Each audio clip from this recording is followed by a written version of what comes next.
The board will now come to order. Madam Clerk, please call the roll. Alderwoman Schweitzer. Alderman Oldenburg. Alderman Cone. Alderman Narayan. Alderman Devotie.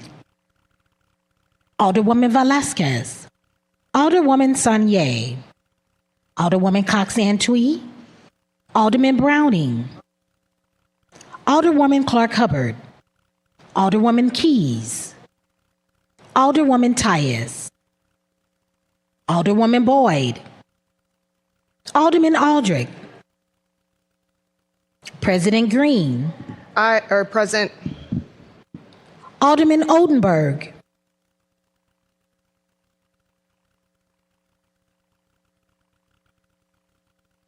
Alderwoman Velasquez. Alderman Oldenburg. I can't either. I can't hear. Those on mine can't hear. Go to the back and ask them to hear them. Alderman Oldenburg. Alderwoman Velasquez. Who's controlling the phone? Got it on mute.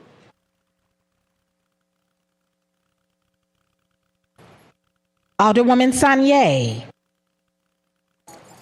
Alderwoman Cox-Antwi.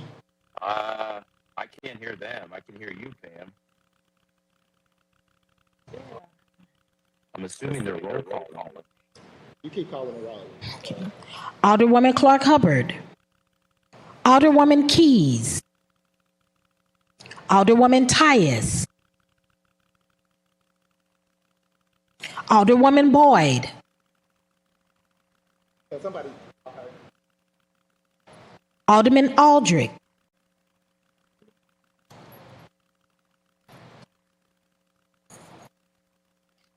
Alderman Oldenburg.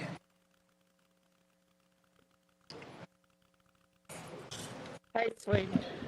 Hey, we can see you. We're trying to get the volume worked out, so we can't hear you all and you can't hear us, so we're working on that. All right, thank you. All righty. Thanks, Pam. You're welcome. I was like, I see mouths moving, but I don't hear anything coming out. We are having a few technical difficulties on our end. Apologies to those who are online at the moment. We can't hear you and are trying to figure that out. Okay. We just heard you. Tom, can you Alderman- try speaking? Talking. Alderman Oldenburg. Present. There we go. Alderwoman Velasquez. Alderwoman Sanye. Alderwoman Cox-Antwi. Alderwoman Clark Hubbard.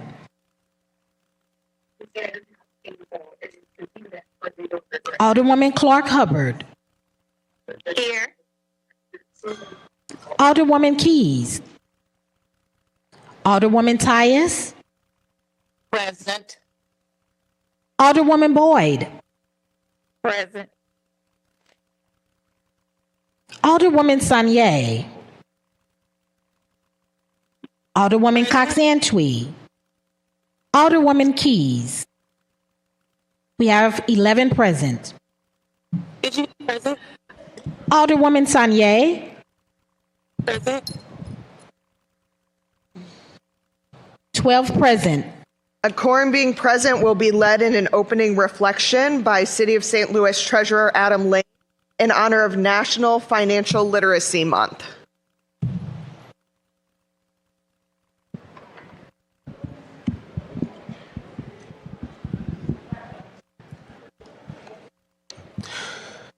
Good morning to everyone, especially those who call St. Louis home. My name is Adam Lane, and I have the pleasure of serving as a treasurer of the beautiful city of St. Louis.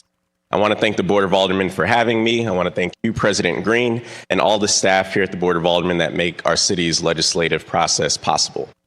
I want to wish everyone a happy Financial Literacy Month, a time we take every year to put emphasis on increasing financial literacy, promoting financial well-being, and ensuring access to the financial tools necessary for everyone, all not some, to realize economic success. My vision is that we have a city and its citizens financially fit, and I'm proud of the work that we've been doing in our Office of Financial Empowerment to ensure just that over the years. We've been able to support tens of thousands of St. Louisans get banked for the first time, begin their home buying journey, increase their credit scores, and grow their economic potential.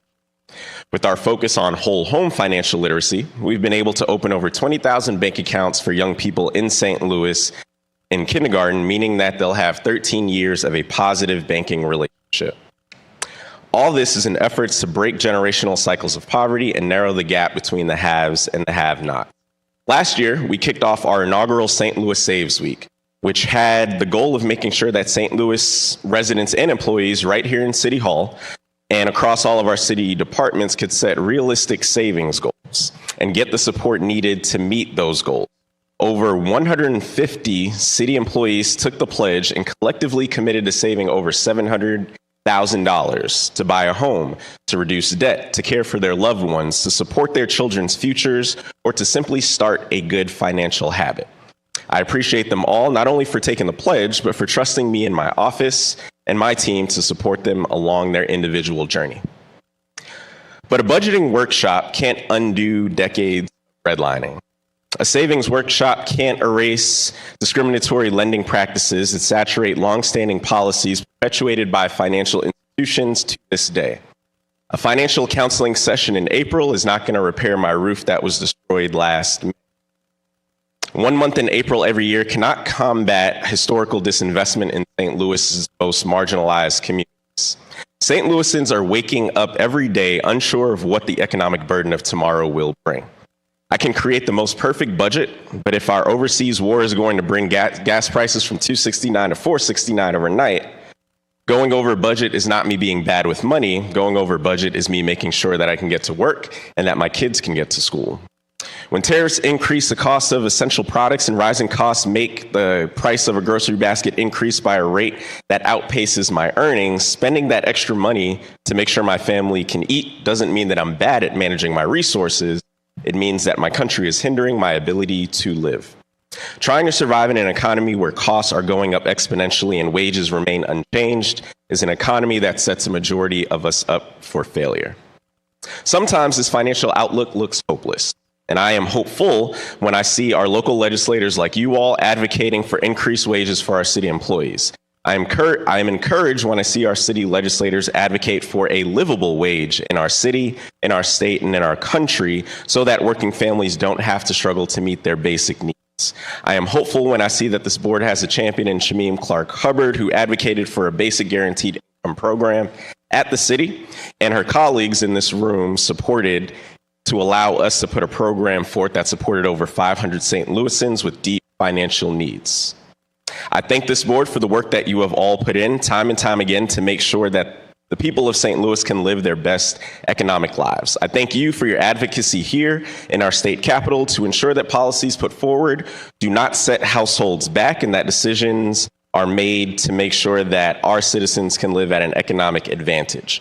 April may just be a month, but it allows us to build momentum for a movement. And like I said, I am hopeful through the advocacy and legislation put forward by this body that the work in our office, the work in our local financial institutions, our community organizations, and our partnerships are going to move the conversation about economic prosperity forward. I am very hopeful and I'm very thankful, and I thank you, all of you here legislating on a daily basis for St. Louis citizens. And I appreciate all the work that you all do, and I thank you for giving me this time here to speak to you all today. Thank you, and happy Financial Literacy Month.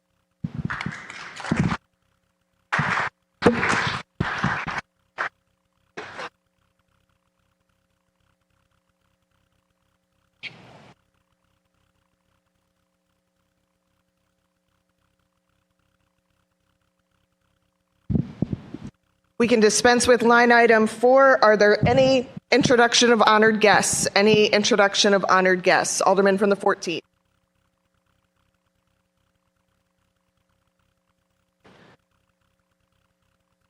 Thank you, Madam President, members of the board. Today, as my honor guest, I want to have the hardworking men and women of our fire department, especially individuals, I got to make sure I get it right, from Local 73 that continues to make sure that we are safe every single day. Their job is very thankless, but it is a great appreciation for all the great work that they do. So if the Board of Aldermen can have the firefighters as my honored guests on the first day, I would greatly appreciate it. Any further introduction of honored guests? Any further introduction of honored guests? Seeing none, we can also dispense with line item 6 as there is no approval of the minutes. Report of city officials. Report of city officials can be found in A, B, C, and D of the agenda. The copy has been placed in the Google Drive for review.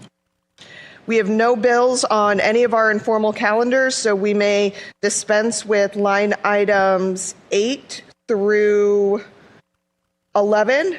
First reading of board bills. We have none. You can dispense with line item 12, reference to committee of board bills. We have none. Dispense with line item 13, second reading report of standing committees. We have none. We can dispense with line item 14, report of special committees. We have none. We can dispense with line item 15, perfection consent calendar. We have none. We can dispense with line item 16A, board bills for perfection. We have none. We can dispense with line item 16B, report of engrossment. We have none.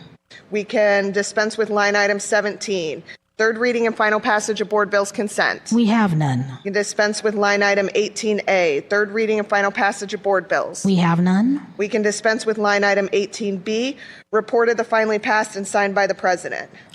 We have none. We can dispense with line item 19, first reading of resolutions in reference to committee. Resolution number 1, introduced by President Green, Alderman Cone, and Alderman Aldrich.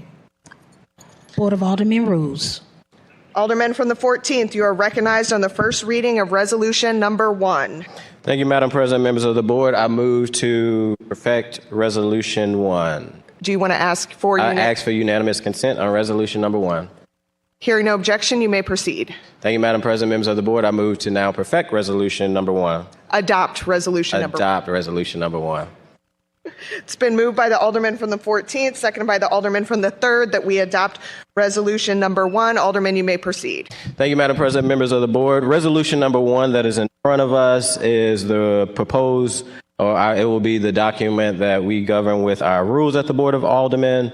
I do want to thank Deputy Director Chief Ingracia for sending out kind of a fact sheet that I'll read about. This year, there's not many rule changes. If anything, there's none at all. What we did, if anything, we improved consistencies when it comes to the rules, as well as removing crossover reference of numbers of rules that recognize the rules and changes. We correct some mechanics and some small errors that was in our rules and added some language to the appendix, as well as we're allowing for bills and resolutions to be submitted both either through Microsoft Word or Google Docs. I am going to go through a couple of the rules that was just updated, not necessarily changed, but updated to be a little bit more clear. So on Rule 6 that talks about our regular and special meetings, we added extra regular meetings were added to provide a mechanics for additional meetings to be added to the session calendar that will move the full agenda forward, as well as we included language around special meetings are now limited to an agenda for only urgent and currently defined items. We know we called a lot of special meetings last year, just clarifying that if a special meeting is needed, it is due to urgency. Rule 19 with standing committees. In legislation and rules, we added language that will only engross bills that have been changed via amendment, committee substitute, or floor substitute. And there's some explanation with that under Rule 28 or 68 and 70.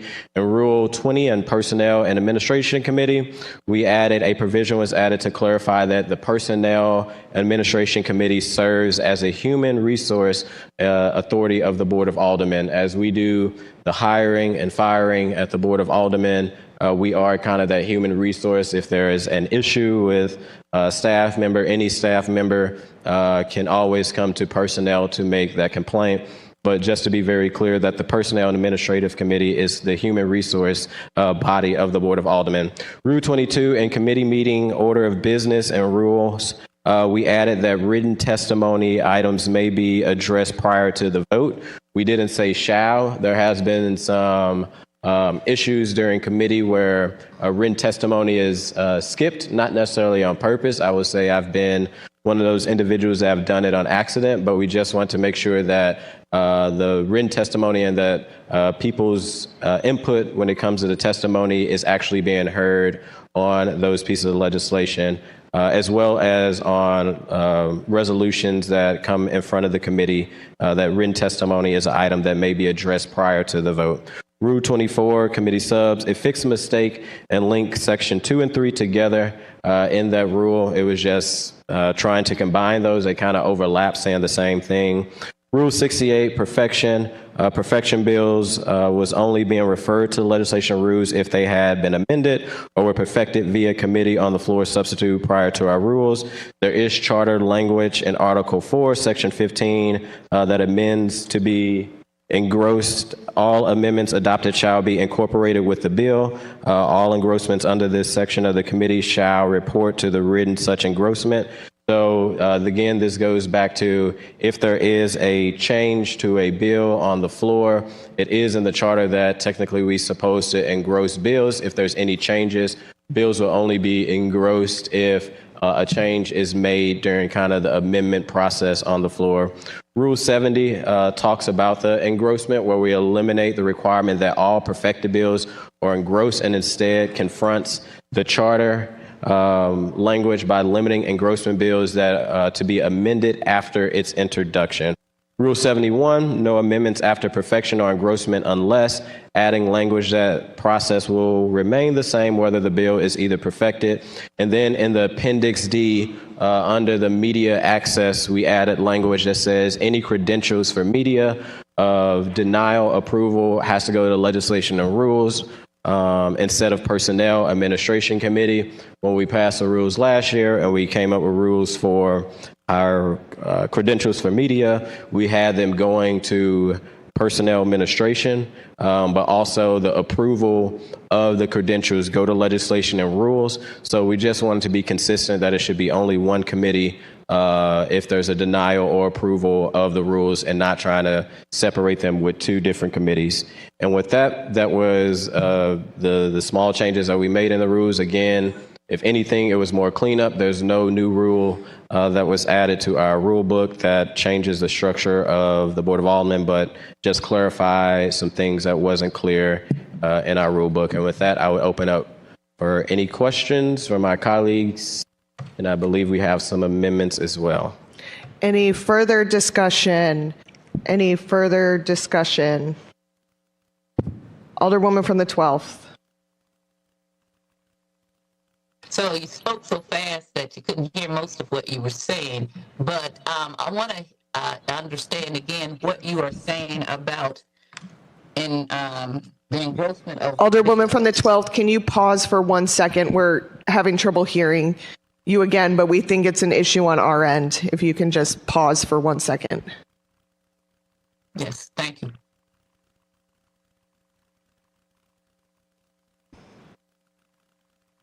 Oh, weird. Okay. Alderman from the 3rd. Madam President, may I'd like to make a motion that we recess for 10 minutes while we try to figure out the... It's been moved by the Alderman from the 3rd, seconded by the Alderman from the 4th, that we recess until we get the sound system issues worked out here for about 10 minutes. Madam Clerk, could you please call the roll? Alderwoman Schweitzer. Alderman Oldenburg. Aye. Alderman Cone. Aye. Alderman Narayan. Alderman Devote. Alderwoman Velasquez. Alderwoman Sanye.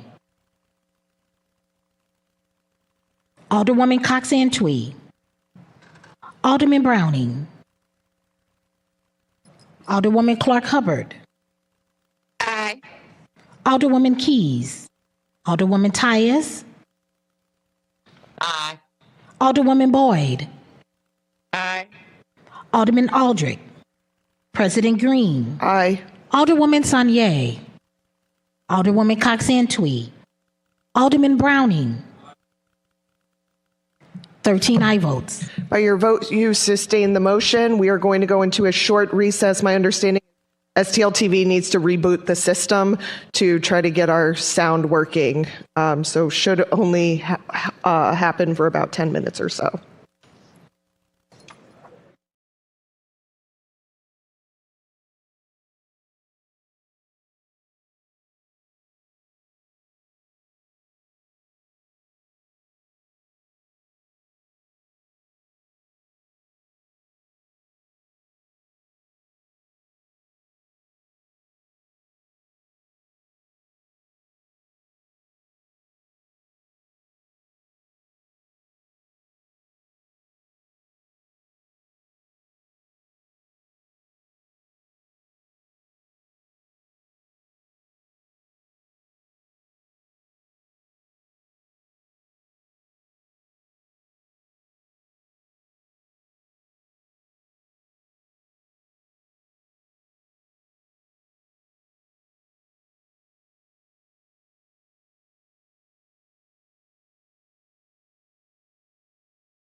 And we are back. We will pick up with where we left off, which was with the Alderwoman from the 12th.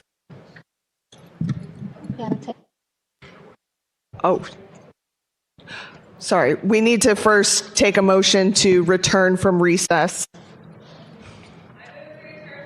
Second. It's been moved by the Alderwoman from the 1st, seconded by the Alderman from the 3rd, that we return from recess. Madam Clerk, please call the roll. Alderwoman Schweitzer. Alderman Oldenburg. Aye. Alderman Cone. Aye. Alderman Narayan. Alderman Devote. Aye. Alderwoman Velasquez. Aye. Alderwoman Sanier. Alderwoman Cox-Antwi. Alderman Browning. Alderwoman Clark Hubbard. Alderwoman Keys. Alderwoman Tyus. Present. Oh, aye, I'm sorry. Alderwoman Boyd. Aye. Alderman Aldrich. President Green. Aye. Alderwoman Cox-Antwi.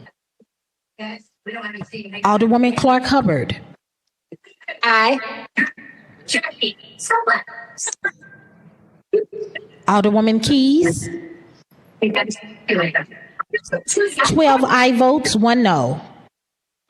With that, we are returned from recess, and we will pick up where we left off, which is with the Alderwoman from the 12th. So, Alderwoman from the 12th, you're recognized. Yes, I was asking if the Alderman from the 14th would yield regarding the rules. The Alderman from the 14th yield to the Alderwoman from the 12th. Yes. Alderwoman, you may proceed. And I also want to say, I keep hearing chatter in the background, so I don't know if that somebody has their mic open or not. And all of a sudden, I don't see the board anymore. Okay. Anyway, can you hear me? I can Yes. hear you, Alderwoman. Okay. I don't see you, Alderman, at all. So I just see 2 pictures of me up here. But anyway, so I wanted to ask you a question regarding your statements about the rules changing with engrossment, but you were speaking so fast I couldn't understand. What is the change for the engrossment that you say is occurring in the rules that as they are presented before us today? Yes, ma'am. Thank you for that question. So what we're doing is when it comes to engrossment is actually going to be following the charter language that is in section 4, Article 4, section 5 that says... I know where it is. Well, do you want to continue? I'm just saying I understand that. Well, if you don't, I know you may not, but it's for the general public that maybe don't know what it is. So if I could continue. Okay. Charter language, again, in Article 4, Section 5, it talks about when it comes to engrossment, that engrossment only happens when when it's amended, the bill's amended. So what we're going to do moving forward is only do engrossment when a bill is either amended from its original form, so a committee sub, or if it's amended on the floor, or those will be the only times that we will now request that the bill go to engrossment to actually follow what the charter says when it comes to engrossment. Okay, so other than that, there will be no checking to see if the bills are correct if it's not a committee sub or a floor sub. Is that what I'm understanding? If it's a committee sub, that would be part of engrossment. If it's a floor sub, that also, anytime that the bill changes from its original form, committee sub, floor sub would also go through the engrossment process. If the bill comes out of committee as its current process and go to the floor as its current process and is never changed, it will not go through the engrossment process. Okay, and I want to say to you, that's a big mistake. I'm a rules person. The best rules we've had for the last 10 years was when I was the chair of rules. Anybody that was here will tell you. And the reason why is because there were so many mistakes. The committees don't do a good job of reading the board bills. Of course, though, if you just sign it without having hearings, it doesn't make any difference, which is what we've been doing. But the real reason of having engrossment with all the bills was because there were so many mistakes. In fact, while I was the chair, we had to bring Dale Rousat and Jamie Wilson in, not Jamie, Mr. Wilson in, to have a meeting with us to just go over the rules and I mean the bills that were had so many errors in them. And in fact, the most errors came from HUD. When Joe Rody was the chair, every other thing, we would have pages and pages of mistakes. And that is an embarrassment when it gets passed and we have everybody sign off into it. And then there are so many things. You really do need to not just only have an engrossment committee, they need to go over it and they need to have the meeting like twice to make sure everything is right. And I'll give you an example. The current soccer stadium bill. And Bill Kuling and who was the other person that came before us? I think it was Dave. Well, our former Dave Sweeney might have been the other lawyer, but both of them. And it came out of committee with so many mistakes that over the weekend we had to work to redo that bill and correct all the mistakes and errors. So you may think that is a good idea, but what would be a better idea is that you actually had a committee that met and went over those rules and cleaned them up. So many times engrossment caught that we perfected a bill and then third read it and it had not gone to E&A. So it was not legal. And I had a whole string of bills that we had to reintroduce and redo because it was not legal. So I think this is, I know, and it doesn't say you can only do it. It says that's when it's done. But the reason why, and even before I came, when they used to do it the correct way, they had stopped doing it years ago. But when they originally put that into effect, it was to make sure that we had correct board bills that left out of the Board of Aldermen that we can be proud of. And the clerk and I worked, at that time, Clerk Kennedy and I worked a lot to make sure that that happened. And the committee that we had, we worked really hard. So I think that's a mistake to change the rules like that. But as I've seen the last year or so, we haven't had any rules meetings, people just signing off on stuff. But there are so many mistakes in our bills.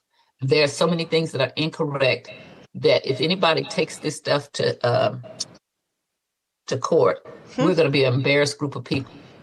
So I think that's a mistake for that reason, not because I need to do it, but the Board of Aldermen needs to have a better appearance of what we put out, and that's correct. So just because it comes out of the committee, it should be correct. It should in committee be correct enough so that it could be signed by the president, but it's not. And we know that because just since you've been here, we had a whole bill come out that the alderman from the 4th sponsored about changing the excise and liquor licenses and the rules around excise.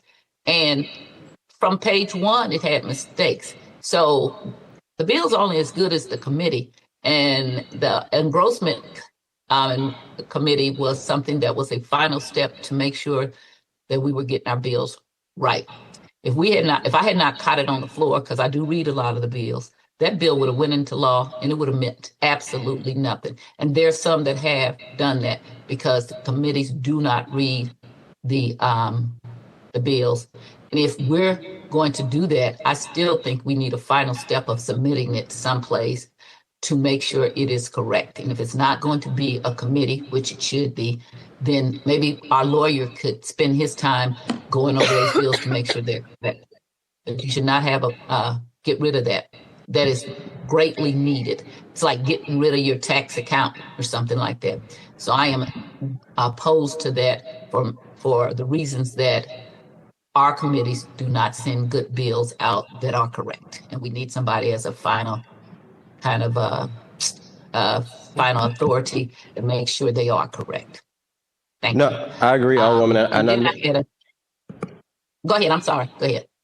No, I agree. I know there's a kind of a commitment from the clerk and the staff to be, looking over these bills. And I know we're in a transition right now. But one thing that I agree with, as we move forward in this legislative session that I would love to see between our legal clerk and our legislative researcher is, and it's something that I asked to be on the agenda without going to detail personnel, is how do we have our legal work with our clerks to be able to catch the bills on the front end. as we have a legal clerk as well as a legal researcher to actually be helping out with the clerk. And hopefully there'll be a deputy clerk coming very soon to catch these on the front end, even before we get to a place of the bill actually changing. So that is definitely on my radar as somebody at the board to make sure that legal is looking at these on the front end with our clerk, and hopefully be full staff soon with filling the deputy clerk as well. So I will tell you that the clerk has enough to do, and that's going to be hard to do. And what I'm telling you is when we have a lot of new aldermen, they don't know what a good board bill looks like. Also, we had the problem that they put a lot of blanks in board bills that should have been filled in. And I started making them come back and fill them in. These are all the things. We're a legislative body. And people may not like it, but we're supposed to go by rules and be fair.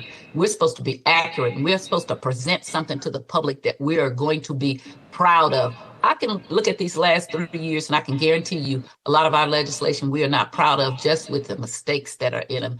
And if we don't insist on having people look at them correctly and give a critical eye and make sure it presents the best foot forward for the board, shame on us.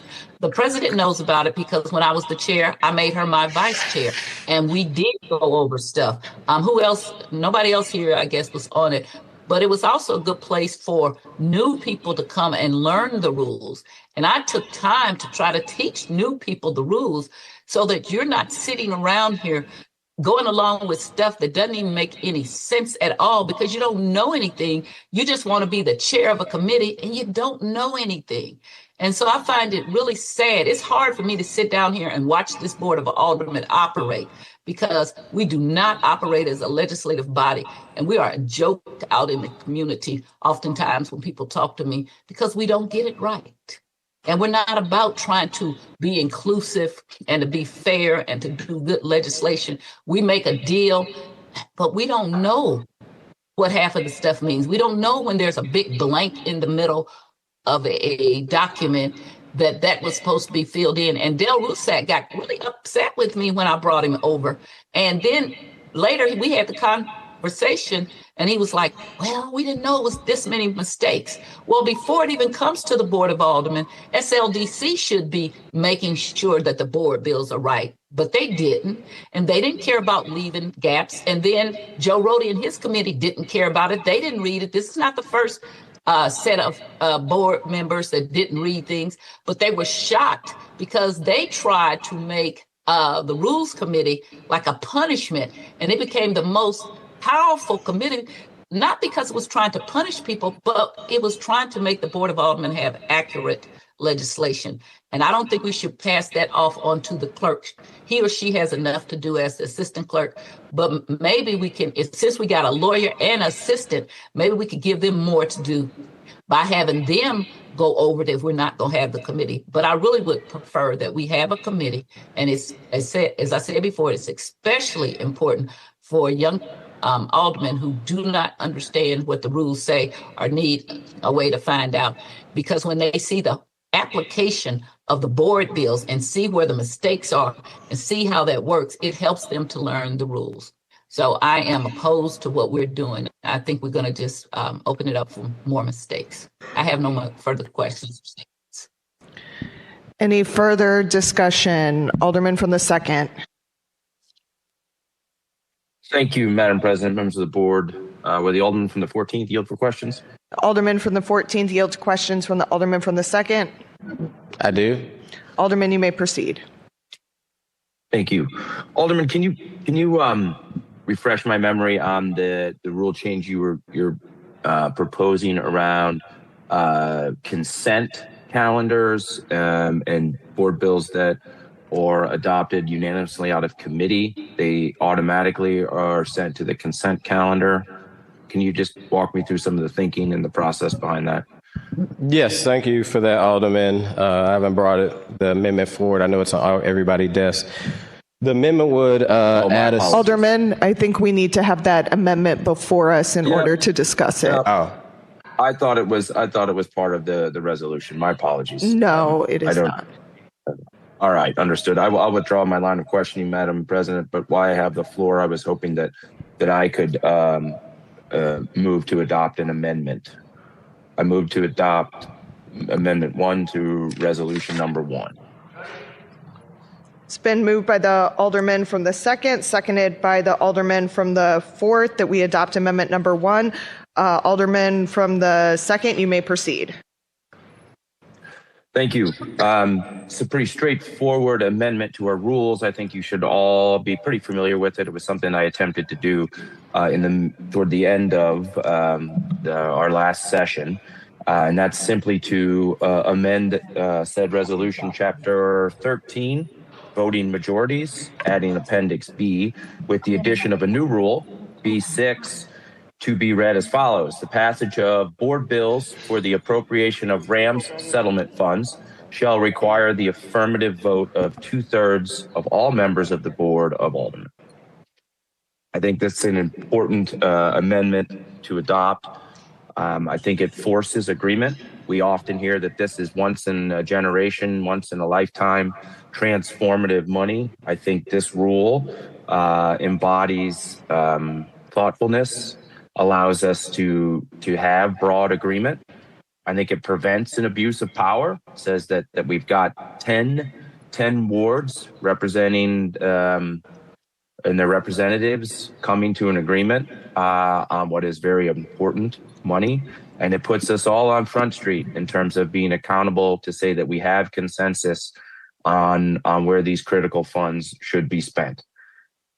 I think there's governments often at all levels deliberate on 2/3 vote and the importance that it brings to the issue or to the use.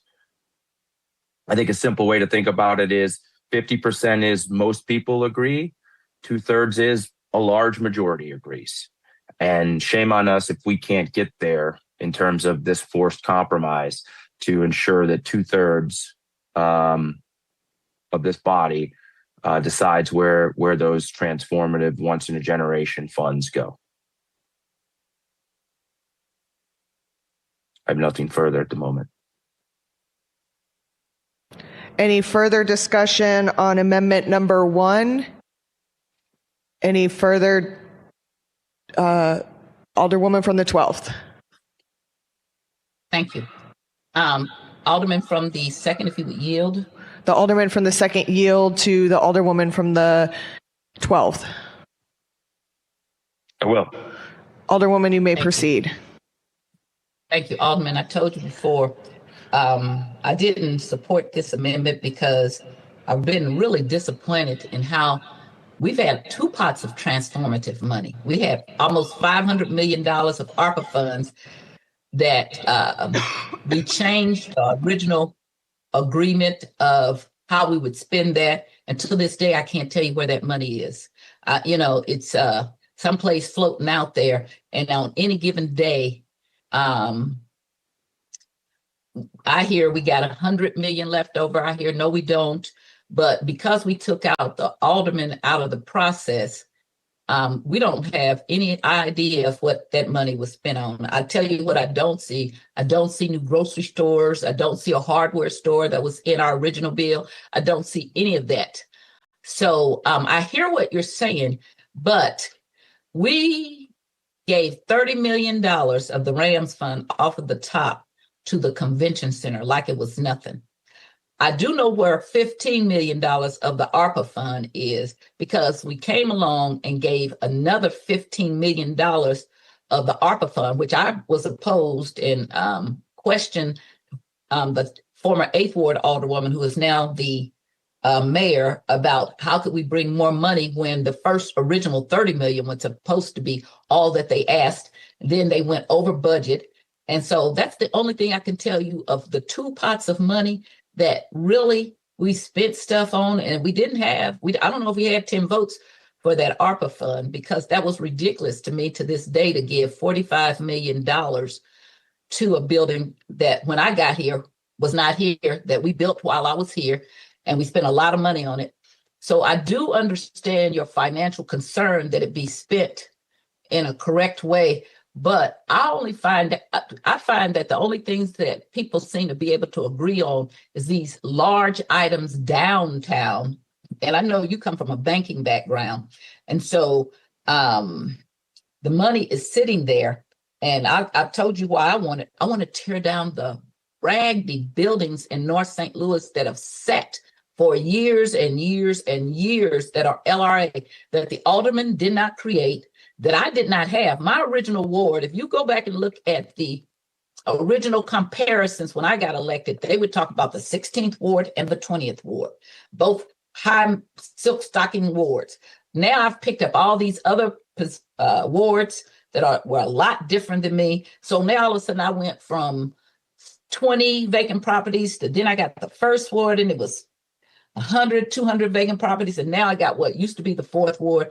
And I got like 2,300 vacant properties and lots. So now they're not all properties, but no citizen in the city of St. Louis should be sitting or living by, rather, vacant properties. And just to point out, and people worried about how the money is spent downtown, the press pointed out that there was a tree growing on top of the Millennial Hotel, and that made that blighting.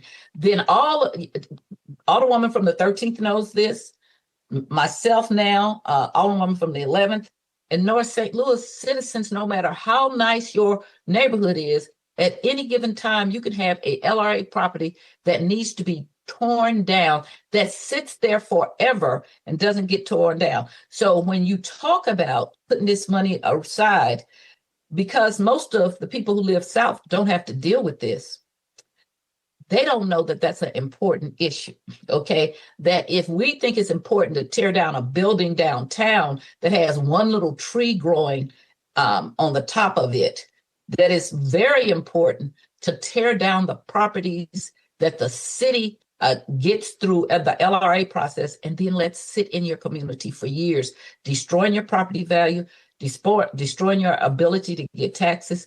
And so you don't have that urgency. And so that's why I don't agree with the amendment, because there's nothing that says we're going to set some money aside.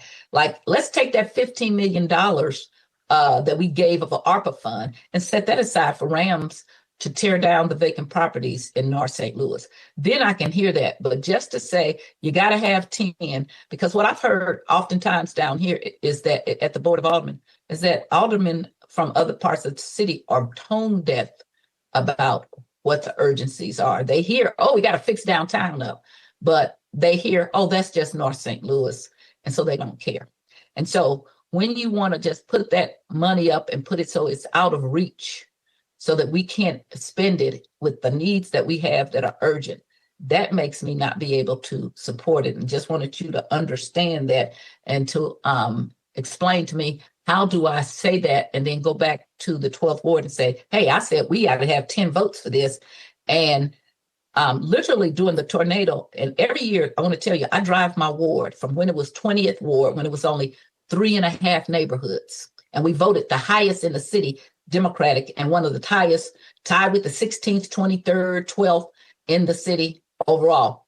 To now, the votes that we used to get in my 3 neighborhoods, we don't get in my 12 neighborhoods, because my middle class and upper class population, upper income, left with the way the city was run. But I drive it to turn in every year. These are the properties, are LRA mostly, but private properties that need to be tore down. And we used to get them tore down. And then with the Jones administration, we didn't. But with the tornado, they came down on people's houses. That's how important it is. They came down.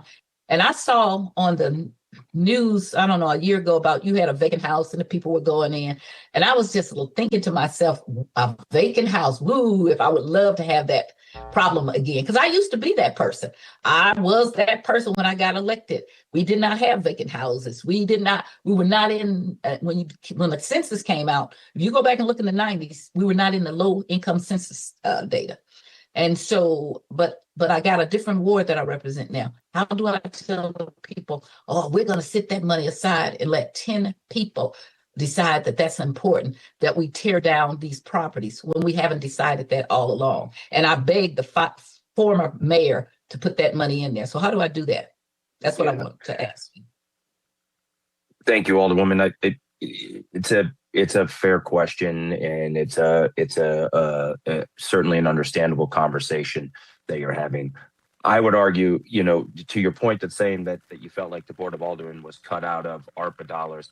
I would think setting up this construct in our rules puts the Board of Aldermen squarely in power to decide where these funds go.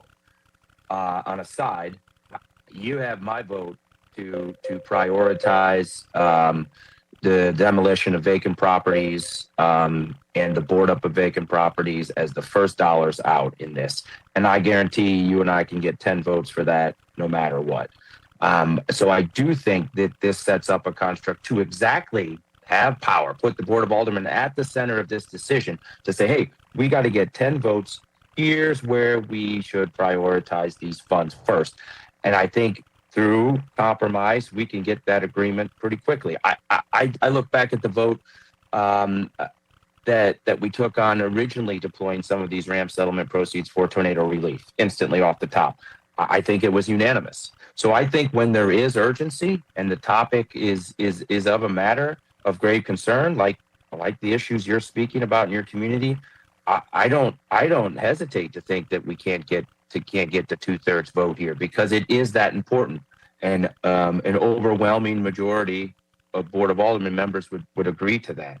And I think it also, I'm not suggesting a set aside of funds at the moment. I think we should have uses for them. I think there should be some savings associated with the overall pot of dollars because we are going to need some operational help in the out years, but that's part of the conversation. All I think we need to do here is this sets us up to take a prudent step and really put the Board of Aldermen in power to say, hey, well, we've got to get a 2/3 majority down here. So in order to do that, here's how we should be prioritizing these very funds. I hear you. And you know what? You're one of the few people that when you've given me your word, we worked well together in the previous board. Not since this board's been down here. In a previous board, we worked really well. We had 28 aldermen and a different president. So I hear you. So part of me wants to work with you because I do believe it. But the other part of me is just, I'm disgusted looking at my neighborhoods, and I'm disgusted that we give $30 million off of the top to the Rams. I'm sorry, to the convention center. I call it the Ram Stadium. The ARPA dollars. Right. No, I'm talking about the $30 million we gave off of the Ram settlement. We gave 30 off the top. Okay. Yep. And so, but I could never get the former mayor to hear, because although she talks about, I grew up in North St. Louis, she did not, because I lived in South St. Louis. She grew up on Shenandoah, because I lived on Clem, and she did not. So people don't tend to care about neighborhoods in which they don't live in sometimes. I'm very fortunate. I lived in the Central Quarter when I came here. I lived in South St. Louis for 9 years. I've been in North St. Louis for a number of years. Didn't grow up here, but it's given me a sensitivity about the difference in how you get services and things like that. From even the press talking about botanical gardens or the Shaw neighborhood or whatever neighborhoods, and North St. Louis, as though we don't have neighborhoods. Okay, so that's their way of saying, and that's where those Negroes live, and that's how they deserve. And they don't want to say that. That is what I feel like it is. Okay, so I think people are desensitized, but coming down and we're going to change it, and we're not going to use seniority anymore. That's what they do to Black elected officials. When you get to be somebody, when you get the most education, the most experience, then we change the rules. That has been not my experience. It's been the Black experience. What they do to Black people is, the 20th ward is voting high and they're building $50-60 million of stuff. Let's tear that ward up and put it into all the wards that were not performing. That's been my experience down here. Okay. So I do want to be with you. And I really don't like the way we've managed, the people who've been down here managed the ARPA funds. As I said, we can put $1 million to take people to get abortions. I'm pro-choice for abortion. And I used to give money to Planned Parenthood, but I wasn't for putting $1 million to drive people across the state across the state line to get abortions. And it's a lot of things that we just put the money in and it hasn't been spent. And I think that we're going to come to a time and energy when it's going to come up and say, okay, we haven't spent this money and now we're going to put it downtown. And that's the go-to in my experience. When I came downtown, none of the stuff that's down here now, the problems that you're having with Washington Street, that wasn't a problem when I got here because there was no Washington Street. And one of the things we did is we put all the money downtown and built up Washington Street and then surprised us, the young people go there. I was opposed to it when Mayor Clark proposed it back in the 90s, saying you need to spread this money out so that people can go other places. I've watched put just billions of dollars downtown, yet our downtown is still saying, oh, we need some more of that money. After they got the 30 million from the RAM settlement and then another 15 million for the ARPA funds, the people who are the proponents of downtown said, well, we want to partner with North St. Louis. And I said, but first we got to take 45 million off the top and give that to North St. Louis because the convention center, the last time I looked, is downtown. So I watched the money really carefully, okay? And I've been putting together little odds and ends of where the money is. And we do have a lot of ARPA money that has not been spent. So, like I said, you have been very fair. And when you've given your word, you've kept it. I could probably not speak to 4 other people down here, but I would say that. But you are one of them. And I do not want to see this money piecemealed into nothing. But I do not want to see this money given to downtown anymore. Because go get that $45 million from the convention center. And go get those billions of dollars. And I'm not against downtown. I actually want downtown to thrive, but not at the expense of the public safety in North St. Louis. And that's where I'm at now. If there is a public safety issue that didn't have to be a tornado. I know everybody said, oh, tornado, give the money. It shouldn't have been a tornado. It should have been, we got this LRA property, 6,000 or 7,000 parcels that we need to take care of. No community can absorb that and be a real community. If I took the 16th ward and combined it with the old 4th ward, you would be in over your head. You would be like, oh my Lord, because you wouldn't know what to do with it. I've been next door to it for many years, but we always kept it at bay. For me to now just have to look at the problems that are there, and it's for the last 3 years, I've spent all my time. And so I don't want the money to just sit there. That's what I said. And I believe you that you would work to get the money. So I'm struggling right now is what I'm telling you. Okay. So I don't know. Let me get off because I'm struggling because I do believe you. You try to keep your word. That's what I'll tell you. Okay. Thank you, so, Alderman. I don't know. Tell me something else that would make me make a better decision. Understood. I do understand, Alderman. And so tell me again, if we put this up, then what is the point again? I want to hear it again. Sure.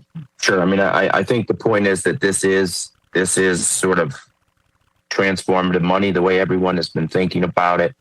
I think adding a higher level of voting approval makes it more important. I think it gives the Board of Aldermen the power and control of these funds. That the mayor's office and others are going to have to work with us because they know we have to get to a 2/3 majority. I believe that it also sets the stage for compromise, ultimate compromise, which I think everybody wants on this. And within that compromise, Alderwoman is priority. And I can't speak for my colleagues, but I think I have where their minds are is in terms of priority. North City needs to be the top of the list, and let's agree on a good amount of money that goes there. A majority, right, of this money goes there, and the uses underneath that large sum. And I think I'll work with you hand in hand to ensure we get 10 votes because I think it puts us in the driver's seat here at the board. To in fact prioritize these dollars to first go to North St. Louis and to the vacant properties and to the community deterioration that you have to work with, Alderwoman. And okay, so But what about water? So when we first got the ARPA funds, one of my proposals was to take half of the ARPA funds and put toward the water. Okay. And nobody wanted to do that. To me, that was transformative. That touched every body, every neighborhood. Water is something that is important. Now we're piecemealing water because the people in charge would not listen. Okay? But if we had put $250 million of that ARPA fund into it, and then with a bond issue, we would have had $500 million working on. There's not anybody at that Board of Aldermen that did not, their ward didn't need to see the water improve. And so we just went away. We didn't do that. We missed that opportunity because people who were running it, and it's like the children to me, get the keys to the house, and then they don't want to hear the parents when they say you got to pay the mortgage, insurance, the light and gas and things like that. So I don't discount water, okay? That's still important to me. Sure. We all need it. So I'm not saying North St. Louis gets it all, but I'm saying some big things. I mean, we still need to do something with water. So yeah, I would. Go ahead. No, I was going to say, I agree with you. I think this just really sets up the construct for us to have those important conversations and make sure we prioritize those things that are important to you, your community, citywide infrastructure, water. I would argue those are at the top of everyone's list. At least I would assume so. So again, this is not debating where we're going to spend this money right now. This is setting up a construct that puts it in an ultimate level of importance and puts the Board of Aldermen in complete control, in my mind, of how these funds do in fact get prioritized and spent. I'm going to trust you and I'm going to give you my vote and support it. Thank you, Alderwoman. That means a lot to me. I appreciate it. Any further discussion? Alderwoman from the 7th. Thank you, Madam President, member of the board. I am in strong opposition to this rule amendment. I do think that 10 is good, and if we weren't in the specific circumstance we were, I would be supportive of it. I'm just really uncomfortable with us as a Board of Aldermen and as a city doing something that requires even more votes to send funds out while we have thousands of people who are still in tents. This rule came up before in last session, and we saw an outpour of folks from and got an outpour of communication from folks who were very opposed. I do think that some of the comments that came up I don't agree with. You know, I've been able to, especially carrying the last RAM settlement bill, have conversations with every single member of this board at this point about RAM settlement. And I do think that most of us definitely agree that some of the funds have to go to the tornado impacted areas and have to go to North City. I do not think we've reached a point of agreement on what that number is. And so my fear would be that we would pass this and then it would end up leaving a community that is devastated and has nothing. And if I had better evidence of us being able to kind of build consensus around those types of things, I would come to the table. I understand that the sponsor has said that, well, every time we've talked about RAM settlement funds for a tornado, you know, it's been a success. That's true and that's false. Before, when we talked about North City prior to a tornado, we could not come to on what North City to get. Alderwoman Tyus and Alderman Aldridge actually went back and forth on different amendments the last time we had the RAM settlement bill conversation, trying to figure out what that number could be. And I can tell you that there are people who felt very strongly and passionately about, having the conversation and trying to build consensus, but we could not get there for North City. And so for me, I just cannot vote for this in good conscience because I do not want people who are already waiting on resources. We have an Office of Recovery that is telling us at every budget meeting we're running out of money. They're saying that they do not have the funds. You know, they're about to run out very quickly and are looking forward to more funds coming that way. And this amendment could potentially put us in a gridlock. If we did not have the situation of the tornado, I would be like, okay, we can take all the time to figure this out, but I'm just really fearful that the outcome and the consequence of this could be that areas of our city who have been long been waiting for investment and have been long been waiting for this put them as a priority will have to wait even longer. And I would say that if we're very passionate about making sure that we have consensus on this, then we shouldn't limit it to consensus for just these funds. Because again, I do think there are portions of our city that are waiting on every dollar and every part of relief that they could get.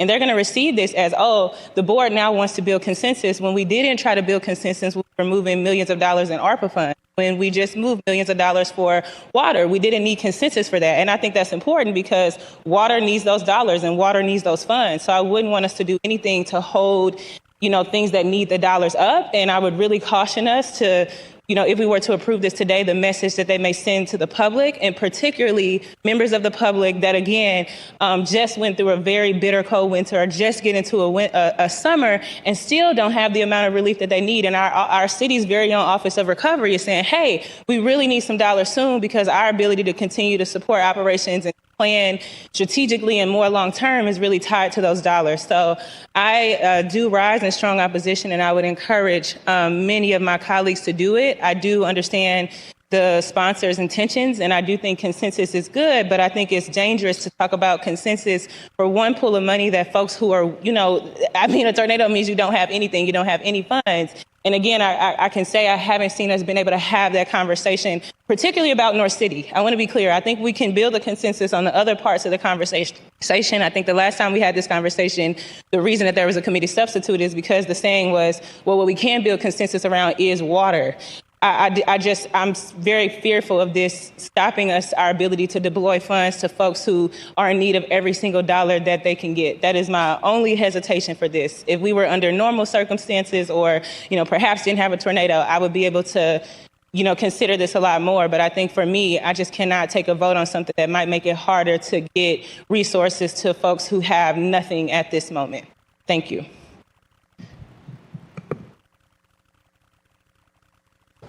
Alderman from the 14th. Thank you, Madam President, members of the board. Would the Alderman from the 2nd yield for question? The Alderman from the 2nd yield to the Alderman from the 14th. I will. Alderman, you may proceed. Thank you, Madam President, members of the board. Thank you for bringing this amendment forward, Alderman. I know you attempted to do this last session and tried to get, I think, you're asking there'll be 10 and try to get 10 votes last go around to try to be fair, but I get why you're bringing it.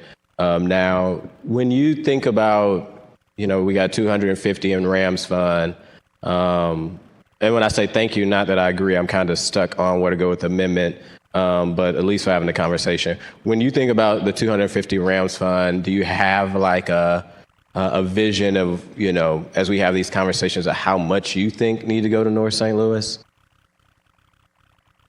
I think it's $100 million or north of $100 million of the 250 for sure. Yeah, and while I say I'm also stuck with it, I tend not to try to. Not that I tend not. I think we don't always agree. Me and the Alderwoman from the 12th. But one thing that I can agree is when me and you have had conversations, you have kept your word. You are somebody who. I think try to lead with integrity, at least on the things that we worked on. So I get what you're trying to get at with making sure that we're all on the same page with a Rams bill, because, but my fear, I guess, of maybe supporting it is how the last conversation happened. And I think the Alderwoman from the 12th and the Alderwoman from the 7th touched on it, Yeah. Before there was a tornado, we couldn't even try to get a penny to Northside. We seen strategic actions that was being either from the Alderwoman from the 7th bill or another avenue of the Alderwoman from the 13th bill to strip out funds that would have went to the Northside and said only advocate for water, which I think the Alderwoman from the 12th even mentioned that nobody is against water. But it kind of feels, I think some people are a little burnt from that last conversation. It was probably one of the proudest moments, even though we didn't do anything, and I'm glad we didn't because of the tornado, but one of the best moments of working at the board, of having the Alderwoman from the 12th, seconding every amendment that I was bringing forward that was going to put money to Northside, understanding just the critical need that is there. And I'm sure folks that are older than me can talk about the disinvestment in Northside way before I was around. And the tornado has only made it even worse.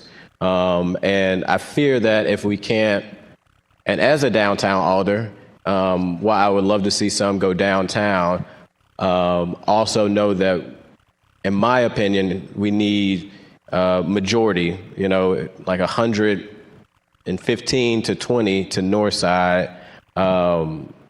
And I'm just nervous if we lock ourselves in a position that if we don't get the 10 based off of like $2 or $3 million, that we may not be doing anything, knowing that there's an urgent need for North St. Louis. And I agree, I do think some need to be in reserve, because I think what's unique about the Rams money, this is the only pot of money that we got that's making money for us. No other fund doing that. We're talking about a storm in Northside that's a $1 billion storm. So why not have an account that's going to make money for us to continue to pump into Northside? I'm just not sure of if we're going to actually get those funds committed to Northside, a majority of it, because of just the past history that has happened with the Rams bill when we try to get it done.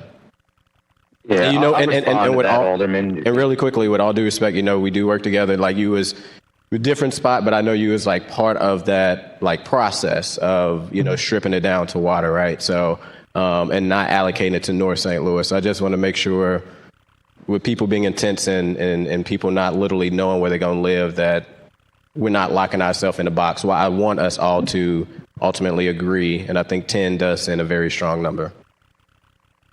I'm happy to respond to that, Alderman, and I get that there might be some hesitation regarding that. There was, in fact, 8 aldermen who said, well, we can't seem to agree on these funds, so let's just do a water-only investment and punt on the uses for the rest of the dollars. I think that was the intent of the 8 or so aldermen that had it. This construct would have made that point moot. We would have only had 8 votes to say water only right now. We'll argue about the other uses later. We wouldn't have been able to have that conversation, nor would we have been able to put a stick in the spokes of the larger bill, because we only had 8 folks saying they agreed on water only for the time being, punt on the rest of the uses. And this forces collaboration. Now that those 8 aldermen who voted, who wanted water only in the last cycle, we'd be dead in the water. No pun intended, or maybe it is. We'd be dead in the water because we'd only have 8 votes, and we know we wouldn't be able to get anywhere on Rams dollars until you get to 10. So it would force us all back to reach consensus and agree maybe with what the larger uses were there. So I thank you for an extension of my argument, Alderman. I appreciate that. Yeah, but I would say on the opposite side, now that we know we need to do something for North St. Louis, those 8, with you now being part of that, now we're like changing the goalpost and saying, well, let's change it, because, I think it's very clear everybody want to do something for North St. Louis now post-tornado. And there was an opportunity to do that last go round, and you and several alders only said, no, let's just do water. And now I think there is consensus post-tornado, whatever the number is. I don't think any of us disagree. I don't think you disagree either with that, Alder. But now we're saying let's get to a consensus on something that didn't have that opportunity the first time, which is probably even more critical to do this go round. No, I think it's the opposite, Alderman. It's not allowing those 8 folks who only wanted a water investment to be able to collaborate, because 10 is the threshold now. So now we have to make sure we're at the table prioritizing North St. Louis and then water or other infrastructure needs. So suppose we're learning from that. This would allow us to make sure that we're not putting we're thumbing our nose at North St. Louis, needing to get to 10. Yeah. Well, I appreciate you, Alderman. Thank you.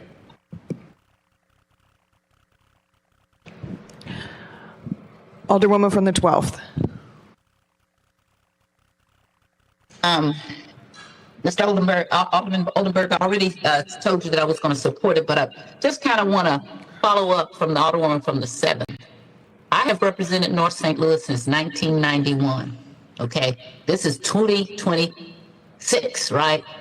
I live in North St. Louis proudly. I can live pretty much where I want to live, on Lindo if I want to live on Lindo, okay? I want to live in North St. Louis. I have spent my career down here I took a pay cut from, $18,000 to leave the public defender's office to come here in 1991, which was the lowest paying legal job you could have, okay? But I still took an $18,000 pay cut. And I've done it full time because I believed in North St. Louis. So I appreciate the Alderman from the 7th talking about North St. Louis, but nobody has walked the walk and talked the talk like me. Nobody. You ask the people in North St. Louis. I built new schools, firstly, new grocery stores, Walgreens, strip malls, housing. Spent my time, and my husband also spent our time, took our education that we got thanks to standing on other people's shoulders, which some of the young people down here that are Black don't seem to understand. They're on my shoulders. I appreciate that I stood on other people's shoulders. That's why I was able to go to law school and do things that people, the generation before me, did not. So I would ask the Alderman from the 7th not to speak for North St. Louis, because they do have elected officials that actually live there and have represented it, okay? So when I take you at your word, I do that not because you haven't compromised, because we had a compromise of $7.6 million, and I don't want to go all into it, but we worked that out, and you kept your word, and I know it. That's why I trust you. It's some of these other people down here that don't keep their words. They talk about North St. Louis, but North St. Louis sent me back down here when I beat the mayor, the president, and the treasurer to be the most senior alderperson, because that's what had been our rule. And they don't have a problem in stripping North St. Louis of their seniority. If you want to do something, then give North St. Louis back their senior alderperson. Don't come down here and attack and then try to attack you, because I'm going to stand up and say, you have no right to talk about that. Be quiet, because the people in my ward don't like that you stripped my seniority. I don't care. I can live without it, but they don't like it, and they talk about it all the time. And it's not something that you did without being malice, okay? You don't know more than me. None of these people speaking from North St. Louis know more than me about North St. Louis, of the deals that were done over the years, okay? So when I say I trust you, it is from having a relationship with you, and you keeping your word, okay? And the reason why he's only telling part of the tale when he says, oh, and now you came to the Rams money and you only wanted to do water. Because the people who were talking had misused or cut up so much of the ARPA money, it's frightening. It's one of the reasons why I'm going to trust you, because I don't trust what they've done. Because everybody asks me about $37 million. That's all I ever hear is the ARPA money, the $37 million. That money was supposed to be set aside for Black businesses, and that was all of North St. Louis. That left approximately $463 million of ARPA funds. But it was so badly maligned because once the other three gentlemen got in trouble, we changed the whole ARPA fund. We took all the checks and balances out of it. I stood on this floor for an hour and spoke against changing the ARPA funds, because that $37 million was not going to hurt anybody, but it also left checks and balances that the alderman, you had to bring the alderman into it. You had to say why you didn't agree with it or why you agree with it. And to this day, the ARPA funds are messed up because the very people that are speaking voted to change the bill, and they stripped seniority. So you cannot come and talk about checks and balances when you stripped them out of the ARPA funds. I don't know who has money from the ARPA funds in my ward now, except for when now things are going south, they're calling me and like, we need your letter of support. But you didn't let me do the letter of support in the first place, thanks to the alderman from the 14th, thanks to the alderwoman from the 7th, because you didn't understand checks and balances. So I do understand, besides having a law degree, I have a degree in management and a minor in accounting. So I do understand wanting to make sure you know where your money is. I also understand that the things that I just told you that I built in my community, schools, grocery stores, those are the things that are still there, and they served all the population, whether you were wealthy or poor, okay? And so we have put a lot of things into programs, and people got money, but I don't see anything. And certain parts of us, in parts of our ward, didn't see any of it. It's like if you own houses in North St. Louis, you don't deserve to have anything. If you're a working and middle-class person in North St. Louis, according to some people down here, those are the neighborhoods that don't deserve to have anything. So you just give it to, we keep building low-income housing and that kind of housing, and that's all that North St. Louis saw. We didn't see anything substantial. We didn't see that, and that is why I'm going to trust you, and I'm going to say that I have more standing than the other two young people that just was talking about what North St. Louis wants. Okay, I have that standing from getting elected over and over and over again, no matter who the opposition has been. And I have that standing from being out in my community and talking to people. And so when they talk about North St. Louis, they're not talking about the 12th Ward. I don't know what part that the 7th Ward Alderwoman represents. Oh, I do know. She doesn't represent any part of North St. Louis. She is not speaking for us. And the 14th Ward Alderman lives downtown. And really, traditionally, that was not North St. Louis. And if you ask the three women that represent North St. Louis, they will tell you that he has a small portion of it that didn't get really the damage that I did. My own house was damaged in the tornado. Half of my neighborhood that I lived in was damaged in the tornado. They want to see things that affect the people who are still there. If you got a house and then next to you is a LRA property and it's falling on your house, you want that property taken off of your house. You don't want that to ever happen again if there's a storm. So I do believe that we can come to a consensus. And I believe that because I've had a better working relationship with you than I have with the 14th and 7th. Okay? Because they would understand that what they're saying. Talk about the 7th Ward, talk about the 14th Ward, but don't speak for the 12th Ward, because the 12th Ward or the 20th Ward or the 1st, whichever one you want, has spoken loud and clear over and over again. And we're going to rise from this tornado. And I believe that more planned basis that we consider long-term issues. And water is one of them. As I said before, I brought up water, and those people poo-pooed it at the time and didn't want to hear it. They weren't talking about water. They were talking about taking the ARPA funds and doing all these other things, which landed us in the newspaper with conflicts of interest. And to this day, I dare anybody to tell where is that other $463 million, because all we talk about is that $37 million, because this board made the mistake of changing a board bill that had all the checks and balances in it. So I'm going to go with a check and balance issue this time, because the people who did that and carried that bill were irresponsible. And I never hear them.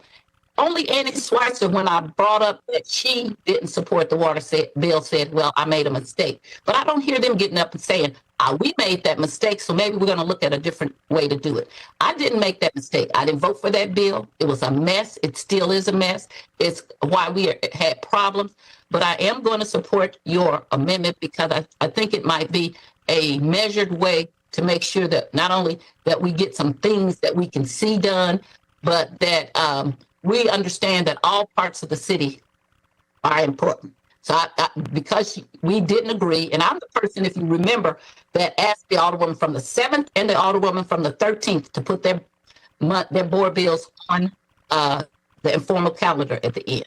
And that's how we come to this day. That was me in the middle of that. And I want to thank the Alderwoman from the 7th and the 13th, because they did. And we do need this money, okay? But they both did that, so I'll thank them for that. But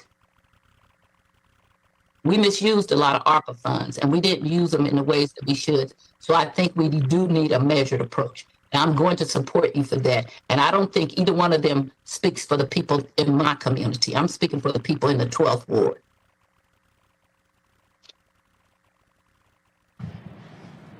Any further discussion? Alderwoman from the 7th. Thank you, Madam President, members of the board.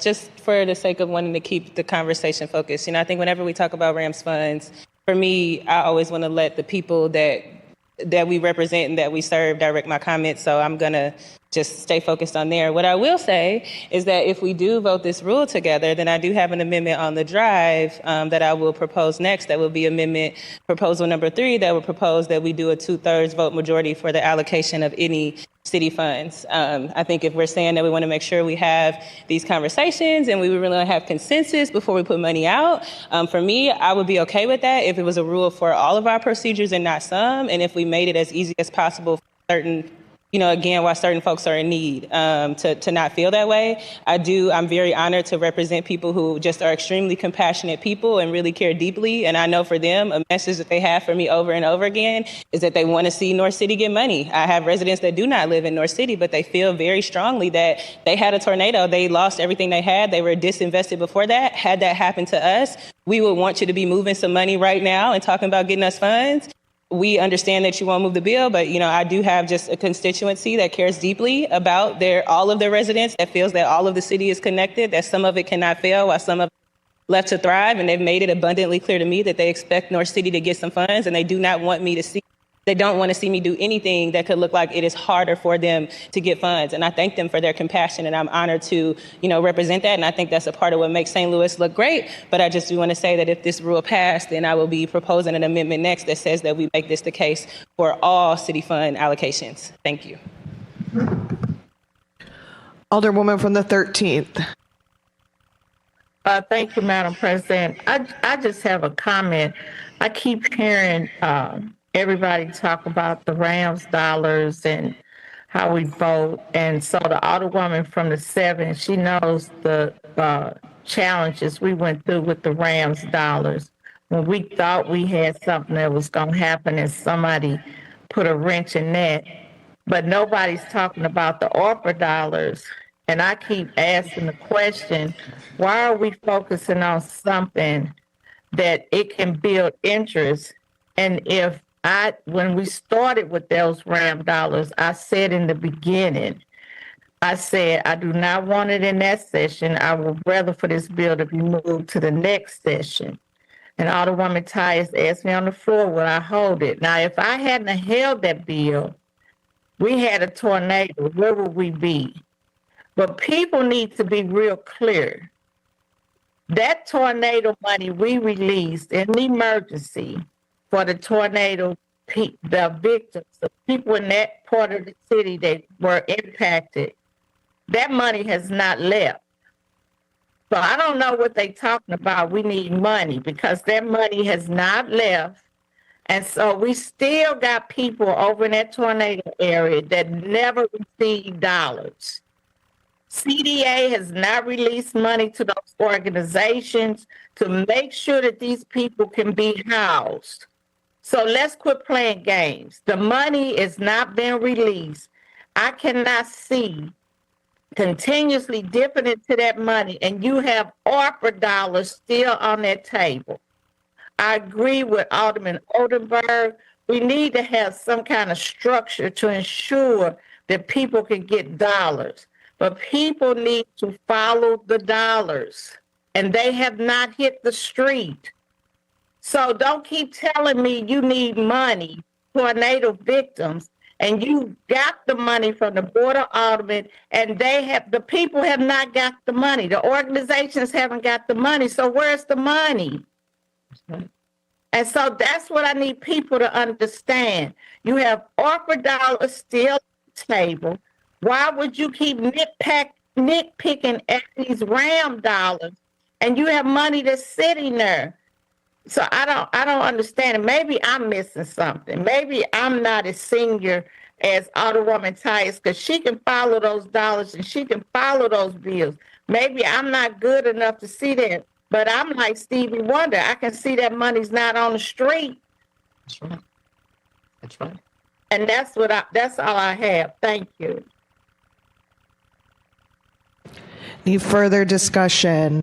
Alderwoman from the 12th. I want to just add a few things. Alderman from the 14th said that it was good to put some money aside because the Rams money grew and had finances and interest. We also got that from the ARPA dollars. I just said $15 million of interest from ARPA dollars went to the convention center. And Kara Spencer carried that bill as the 8th Ward Alderwoman. And that was one of the bills that gave them the additional. So we are building interest. I would dare to say I agree with the Alderwoman from the 13th. Every day almost I'm calling over, where's the money? Why is it taking so long? It's still sitting there. People who applied for the money 3 years ago, 3.5 years ago, whenever we put it over there, they don't have the money mostly. Only a few political friends got the money. Other than that, the ARPA money is sitting there. It's not in the streets. It was not in the, because it wasn't structured to have any oversight. We, the Board of Aldermen, gave all of our power away with the changing of the board bill that came after the 3 gentlemen left, and then we changed it. It was a mistake. It was a mistake. It was a mistake. And I will like to correct the Alderwoman from the 13th. I talk about the ARPA money all the time. Every time somebody asks me about the $37 million, I said, what about the 463 approximately that's out there? Because the ARPA funds are continuing to get interest and while they're not being spent. So again, and I want to tell the Alderwoman from the 7th, I'm glad your people are so compassionate, but the people in my ward tell me we are so tired of people who don't live in our community speaking for us, who don't represent us, speaking for us, telling us what should happen when we're telling you what we want, and you going down there and saying what we want, and then people going up, standing up and saying, but I know what you want more. I never try to speak for the 7th Ward, and I'm compassionate for the people in the 7th Ward too, but I don't try to speak for them because they got a representative. So until you come over here and become the Alderwoman of the 12th, let me speak for the 12th Ward. We're going to be okay. We're going to rise like the phoenix. We're going to do what we need to. We're going to be okay. And we don't need pity from people saying, oh, I'm just those pathetic people over there, and this is what should happen. What we need is a comprehensive plan that I have put in place that I've been quietly working on, and we need it to be executed. And I said one of the things that you do is you get rid of all the vacant buildings. When you do that, you bring developers over, and you get developers to come and do things. Now, contrary to what an alderman said a few weeks ago about nobody wants to do development in North St. Louis, just not true. I have a group of developers. In fact, I've brought several of them to the mayor's office, and she's met with them. So there are developers that want to do things in North St. Louis. We have plans. You don't happen to know about it because you do not live in St. Louis. And I tend to meet with the people who live in my community. And I was elected to speak for them. And I'm telling you, I do trust that we will be able to work some things out. It's not just you, Mr. Oldenburg. It's some other aldermen down there that I trust, but it's not the ones that nickel and dime the pennies away and I don't see anything. I like to see things that are built. So when I drive by, I can say, look at that building. This is what we did. I'm not against social services. I'm for that too. But you do not give all the money to social services so that you don't have anything to show for it when you get that kind of money. And right now, literally, we have very little to show for what the kind of money. We've had almost $1 billion with interest between the RAMS money and the ARPA funds. And yet I don't see anything really except for a few social programs and some money that should not have been spent on some things that I don't even want to go into. But mostly what the Alderwoman from the 13th says is that it has not been put out in the streets. And so it is better that we protect the RAMS fund until we know, when we need to have a full accounting of every dollar of that ARPA fund, like yesterday, of where is it and why they don't put it out in the streets. The Alderwoman from the 13th and I we both represent certain segments of Annie Malone. So I've had to call them and get on them. And so then they're like, okay, they're in the process now. But why does it take 3 years to be in the process to get some money that you applied for? I don't want to have to talk about all these problems, but we can. So the ARPA funds should be protected. And the more that they get up and argue against it, the more I'm for it. Thank you. Any further discussion? I'm sorry, not the ARPA funds, the RAMS funds. Alderman from the 14th. Thank you, Madam President. Members of the board, will the Alderman for the second yield for questions? The Alderman from the 2nd yield to questions from the Alderman from the 14th. Yes. Alderman, you may proceed. Thank you, Madam President. Alderman, I guess my question is, if we do move forward with your amendment, are you committed to, working with this board and ensuring that there's a significant amount that goes to North St. Louis and, actually showing up, picking up your phone call or actually coming to work to have those conversations about how do we move that legislation forward? Of course. Okay. And I appreciate that because it is, sometimes it's hard to catch people when they actually aren't here. My ward was, as much as, I'm not going to talk about years and all of that, but the 14th ward was impacted by the tornado. However, some alders want to try to make it seem that the ward's blacker than others. The 14th ward, when it comes to College Hill, which touches the elevated 11 ward, was impacted all the way down to St. Louis Place was impacted. And if we take this approach to make the process just, in my opinion, a little bit harder for those funds to get out the door for North St. Louis, I want to, make sure that there's a commitment that you will actually, show up and be present and keep your phone or your email open or response. Actually make sure that we can have that line of communication to get to an end goal and not just, have conversations on the Board of Aldermen meeting on Fridays, but actually everything in between that as well.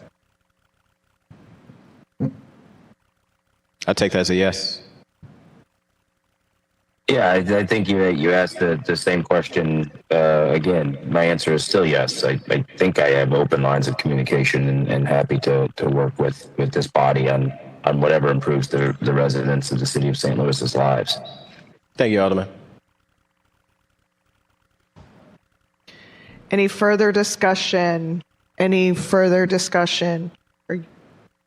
Alderman from the 9th, are you up?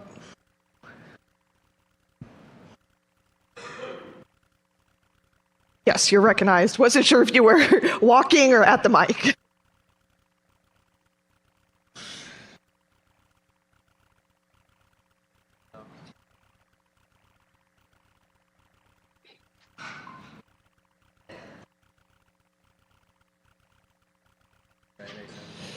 All right, is this microphone working? All right. Would the alderman from the 2nd yield?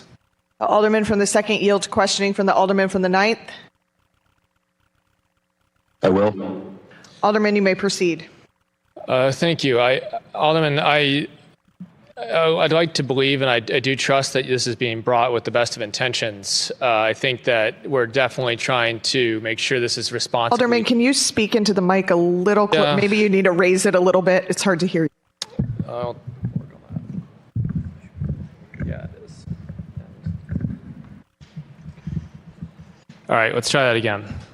Alderman, what I was saying is I think that you're coming at this with good intentions. I think the intent is to make sure that we spend this money responsibly. Alderman from the 12th, I hear you in saying that we want to make sure we actually see the result out on the street, that, how we handle the ARPA money, how we've proceeded as a city is not being felt by people right now, and that leads to distrust in government. And I think if I'm going to speak to the general feeling, especially over the debate over this amendment, it is a debate about a lack of trust and something that we need to do in order to make sure that we are all working together and I believe all trying to represent our wards and making sure this money is well spent is to trust each other a little bit, just a little bit, to be able to go far enough that we understand that we're all at least advocating in a way that we believe is best for our city. And so I don't want to go into this assuming ill intent. But speaking of how the debate went last time we really circled up around Rams money, Alderman, my question for you is, when you were in support of the amendment to dial it down just to water, were you in support of that because you didn't want to send money to North City? No. I was in support of that because it felt like that might have been the one use in the conversation that folks that a simple majority of folks could agree on. So I think the reason I ask you that question is just that I think when we think about how we're voting, sometimes people assume our intentions, but very much in that case, it was more about the programming of the rest of the money. At least I can say for myself, my issue was with the programming of the rest of the money.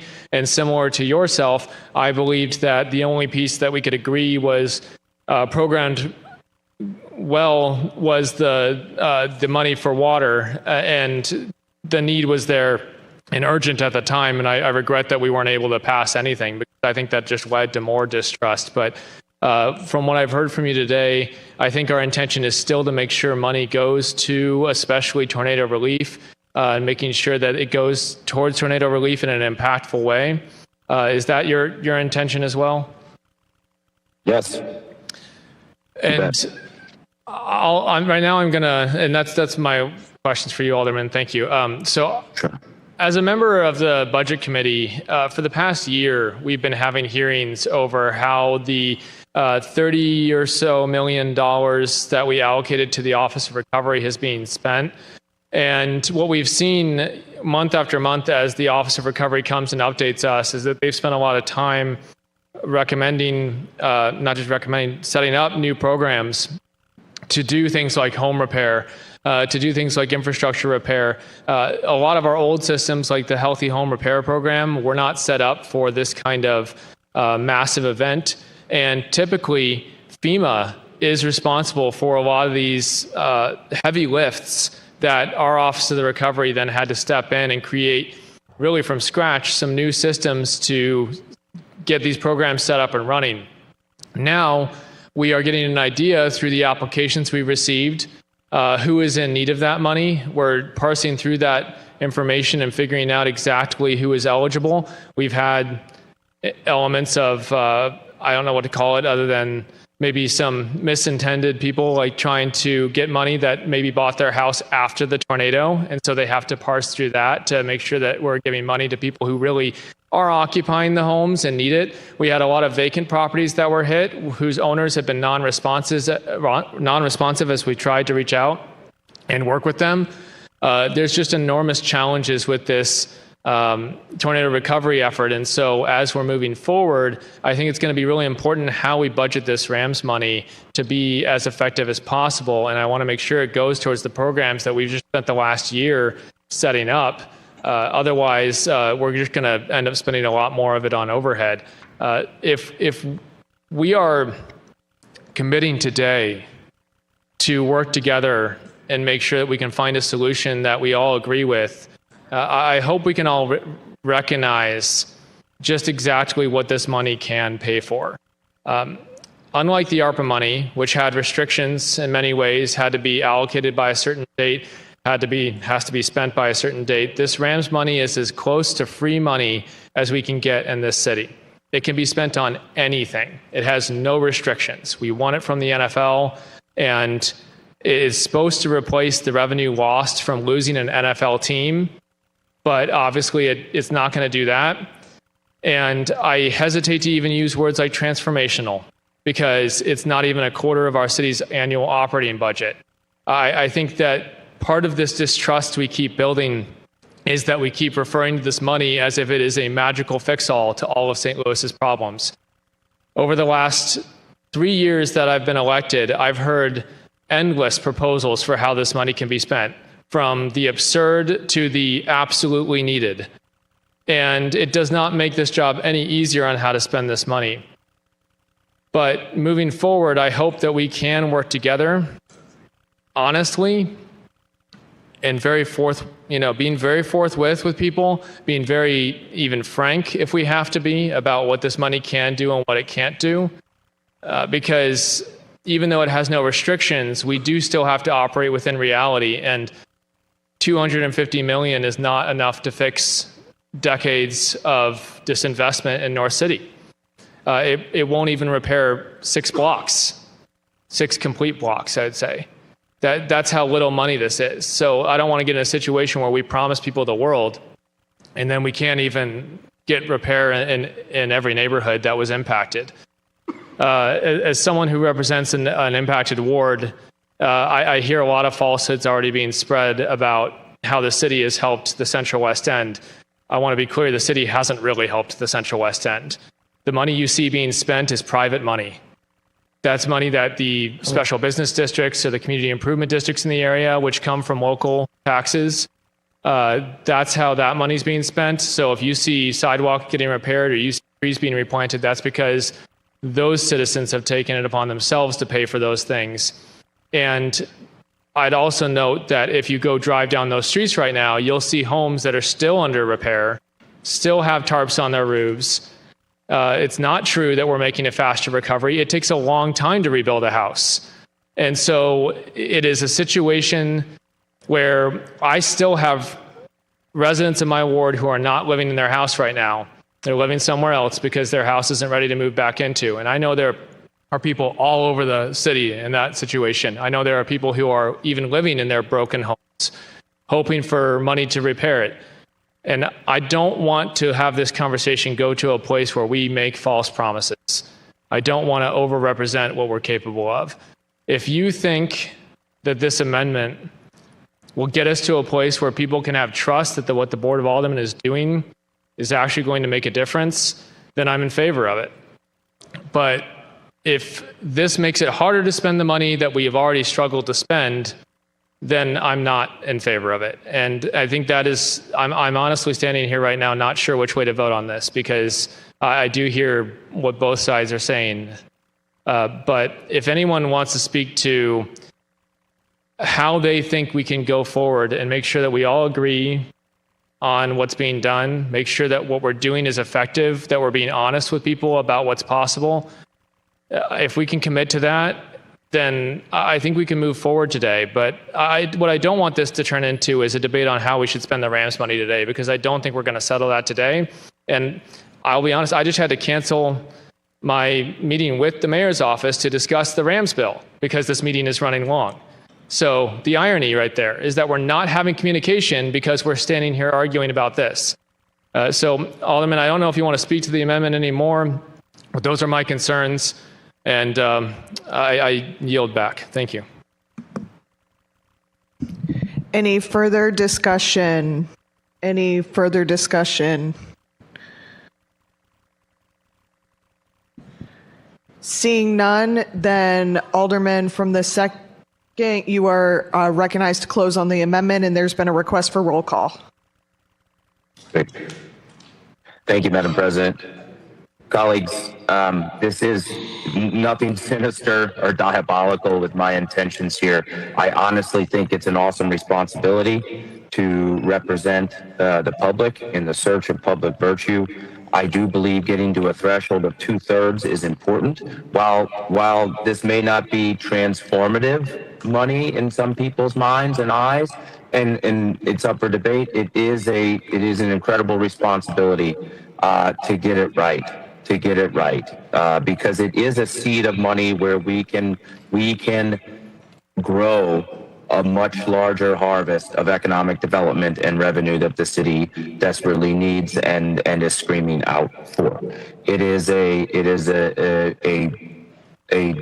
data point that says this is an important vote, and it forces compromise, and everyone can come to the table with their particular use, having some power and some wherewithal, because they know they have to compromise on some of it to get to 10 votes with what is very important decisions ahead on the actual uses.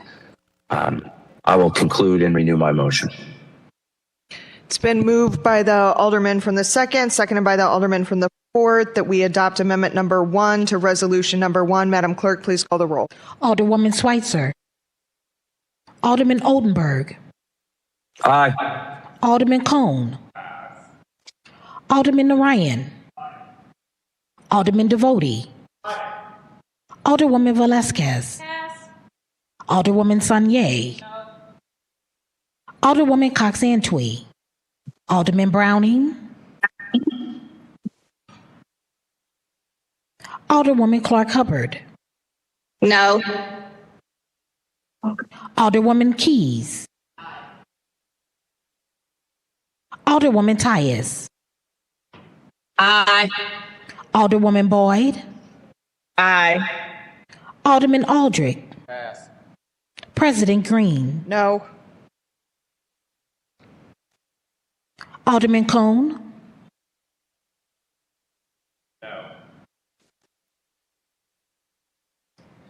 Alderwoman Velasquez. No. Alderwoman Cox-Antwi. Who sponsored that? Alderman Browning.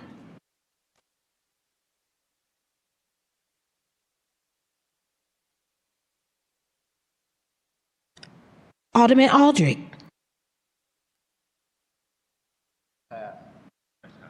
You can't.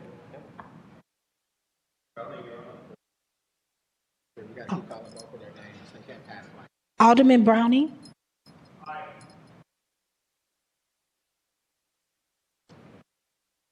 Alderwoman Cox-Antwi. Alderman Aldrich.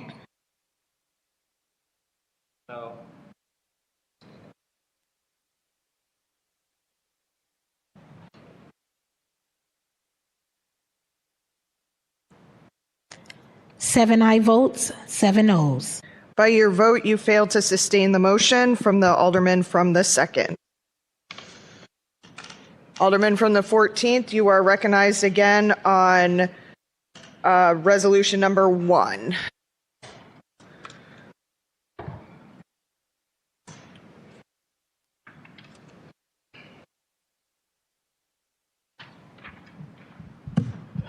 Thank you, Madam President. Members of the board, I move to adopt amendment number 2 to resolution number 1. Is there a second?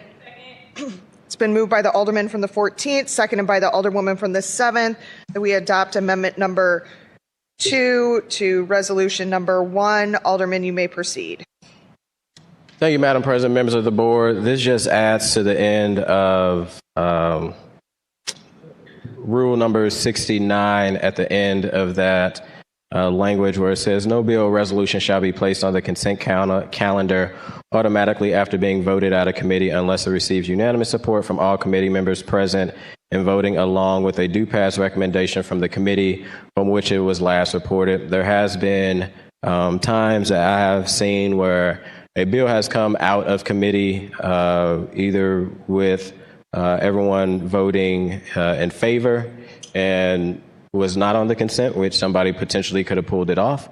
But I've also seen bills that have come out of committee where there was a vote that was either present or against not voting in the affirmative, and the bill still landed on the consent calendar. So this is just to be very clear that only way it can be on the consent if it comes with unanimous support and does not stop anybody from pulling it off, but it makes a clear process that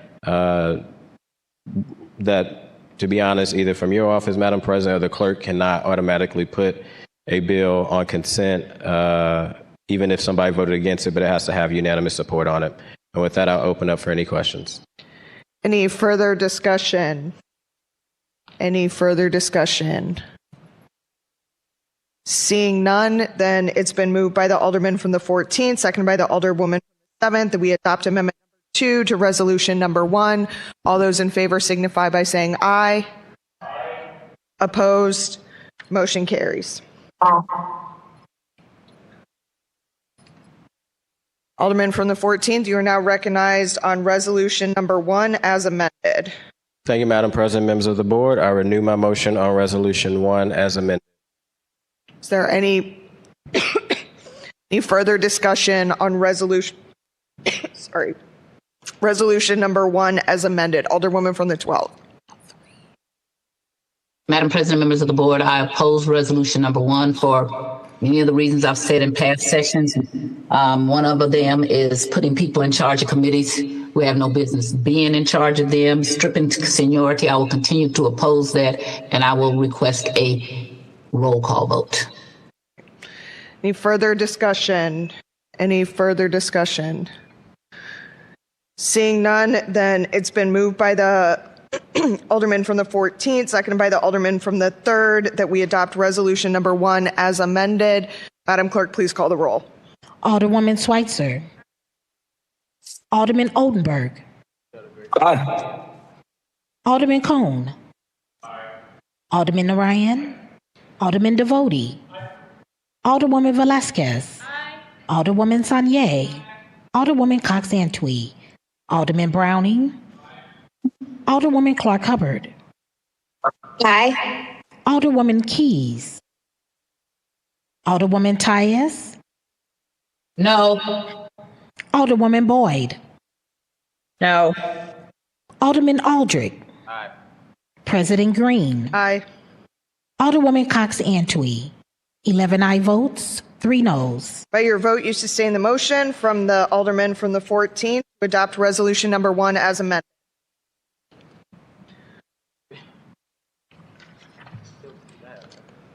Resolution number 2, introduced by President Green and Alderman Browning, hiring of staff.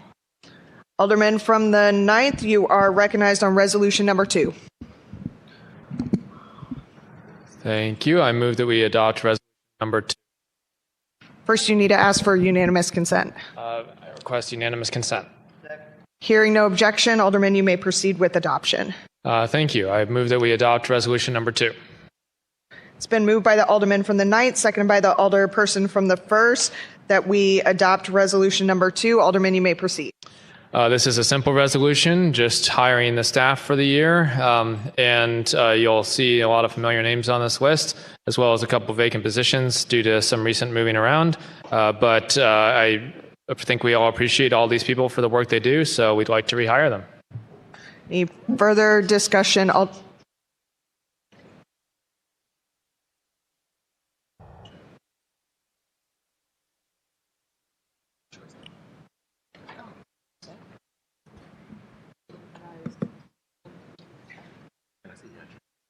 Sorry, pausing for 1 second.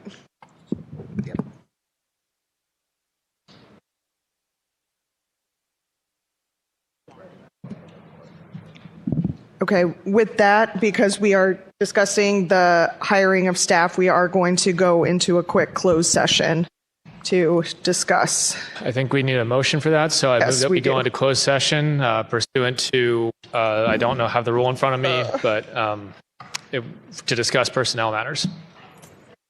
It's been moved by the Alderman from the 9th, seconded by the Alderwoman from the 1st, that we go into closed. Order, Madam. We need the second and.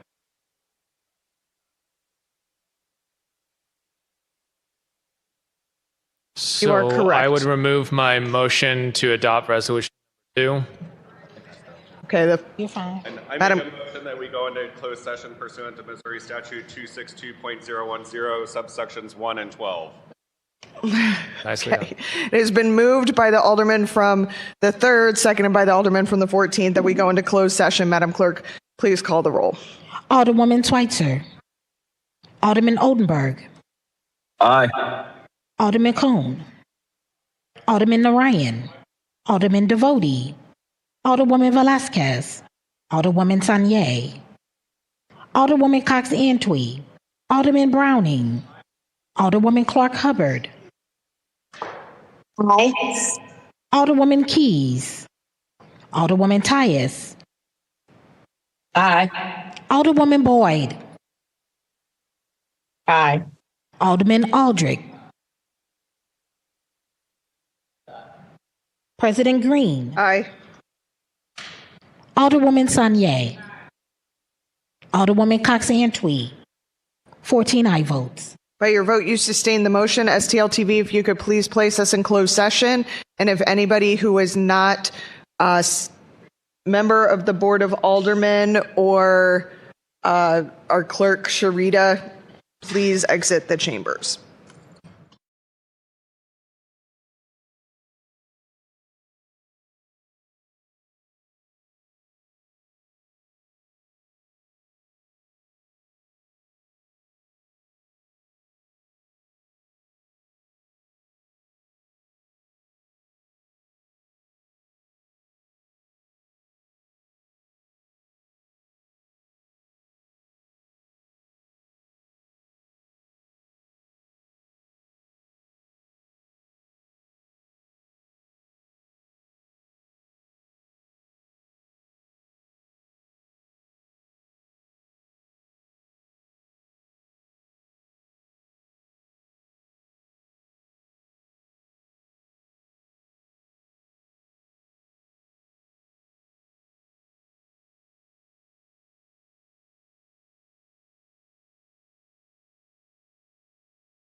And we are back. Alderman from the 14th, you are recognized on resolution 3.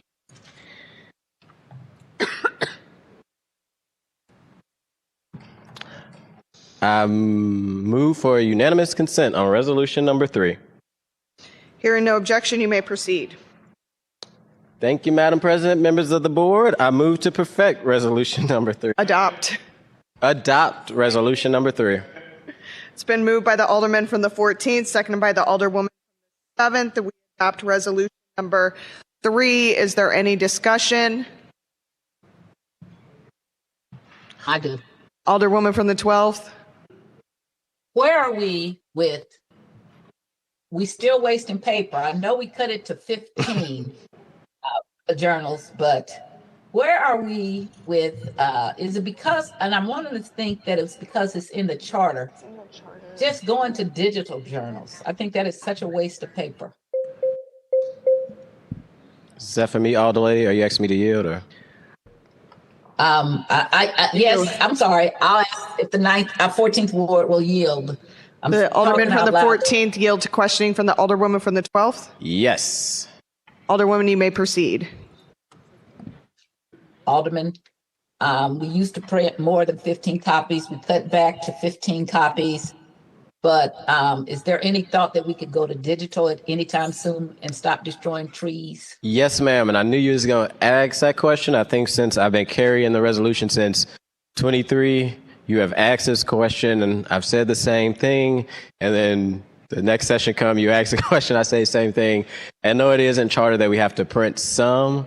But I literally just, because I knew you was going to ask, I talked with some staff members to make sure that as we transition with now having hopefully full staff very soon at the board, that we can actually also make these digital. But I do think we at least have to print like one or something per the charter. But I totally agree. Digital is the way to go and save the paper. Well, then could I make a friendly amendment and still not, and say that we not say we print 15? It says a no event to exceed 15 copies. Okay, so that's fine. So it could be under 15 copies because I'm still getting them. And I'm one of the people that do not want them. I really want to have the access on digital. So long as it says not to exceed 15, we can cut back to 1 or 2 if we get a process that we can make them digital. All right, thank you. I have no further questions. Thank you, Alderwoman. Further discussion? Any further discussion? Seeing none, it's been moved by the Alderman from the 14th, seconded by the Alderman from the 7th, that we adopt resolution number 3. All those in favor signify by saying aye. Aye. Opposed? Motion carries. Resolution number 4, introduced by President Green and Alderman Cone, automatic and mailing expense. Alderman from the 3rd, you're recognized on the first reading of resolution number 4. Thank you, Madam President. I ask for unanimous consent on resolution number 4. Hearing no objection, you may proceed. Thank you, Madam President. I move that we adopt resolution number 4. It's been moved by the Alderman from the 3rd, seconded by the Alderman from the 14th, that we adopt resolution number 4. Alderman, you may. Thank you. This resolution is pertaining to the expense accounts for alderpersons, and I would ask for folks' favorable consideration. Is there any discussion? Any further discussion? Seeing none, it's been moved by the Alderman from the 3rd, seconded by the Alderman from the 14th, that we adopt resolution number 4. All those in favor signify by saying aye. Aye. Opposed? No. Motion carries. Resolution number 5, introduced by President Green and Alderwoman Hubbard. Last day for introduction of board bills. Alderwoman from the 10th, you are recognized on resolution number 5. I ask for unanimous consent on resolution number 5. Hearing no objection, you may proceed. I move for the adoption of resolution number 5. It's been moved by the Alderwoman from the 10th, seconded by the Alderman from the 3rd, that we adopt resolution number 5. And Alderwoman, I'm not seeing you on the screen right now. Is your camera on? There we go. Is there any discussion on resolution number 5? Point of Any, order. Point of order. She Alder, has to make her motion as per yours. She has to restate her motion and because she was not on the screen. okay. Alderwoman from the 10th, can you please restate your motion? To move for Move that we the, adopt resolution number 5. it's been moved by the Alderwoman from the 10th, seconded by the Alderman from the 3rd, that we adopt resolution number 5. Is there any discussion? Seeing none, all those in favor signify by saying aye. Opposed? Motion carries. Resolution number 6, introduced by President Green and Alderwoman Velasquez, conflict of interest disclosure. Alderwoman from the 6th, you are recognized on resolution number 6.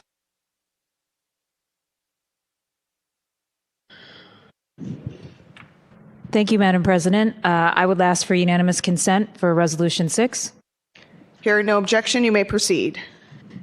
Thank you. I move to adopt Resolution 6.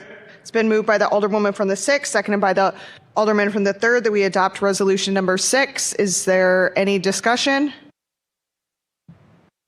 Seeing none, all those in favor signify by saying aye. Aye. Opposed? Aye. Motion carries. No, I have those.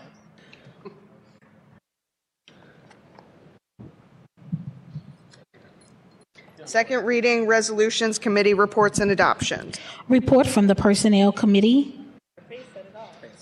We can dispense with line item 21, courtesy resolutions. We have none. Can dispense with line item 22, miscellaneous and unfinished business. We have none. Can dispense with line item 23, announcements. Wednesday, April 22nd, we have none. Thursday, April 23rd, 2026, Personnel and Administration Committee in the Kennedy Room at 11 a.m. Any further announcements? Any further announcements? Well, I do just quickly want to say before we, sorry, Alderman from the 3rd. Thank you, Madam President. And just a personal point of privilege for announcements this morning or this afternoon. Keep thinking that. This is more than likely the last meeting that President Green will be presiding over before she becomes Mama Green and having her baby, which is currently scheduled for next week. Yes. And so I just want to thank you for your leadership as you're going through this new journey in motherhood. And, I think we can all agree that we're very excited for your next chapter as being a new mother. And look forward to working with your team and your staff and the colleagues down here to carry the lantern as you navigate those waters yourself. So thank you, President Green, and good luck. And we can't wait to meet the new baby. Thank you, Thank you, Alderman Cohn, and thank you for stepping up and helping to perform the duties while I am transitioning to some other duties in life for a little bit. So, any other announcements? Seeing none, then Alderwoman from the 10th, you are recognized on the Alderman from the 14th, you are recognized on the motion to excuse. Thank you, Madam President, members of the board. I'd like to make a motion that we excuse the Alderwoman from the Second. It's been moved by the Alderman from the 14th, seconded by the Alderman from the 3rd, that we excuse the Alderwoman from the 8th for necessary absence. Any discussion? Seeing none, all those in favor signify by saying aye. Aye. Opposed? Nope. Motion carries. Alderman from the 14th, you are recognized on the motion to adjourn. I'd like to make a motion that we adjourn until May 1st, 2026. Second. It's been moved by the Alderman from the 14th, seconded by the Alderman from the 9th, that we adjourn until Friday, May 1st, 2026 in the Board of Aldermen chambers. All those in favor signify by saying aye. Aye. Opposed? No. Motion carries. We are adjourned.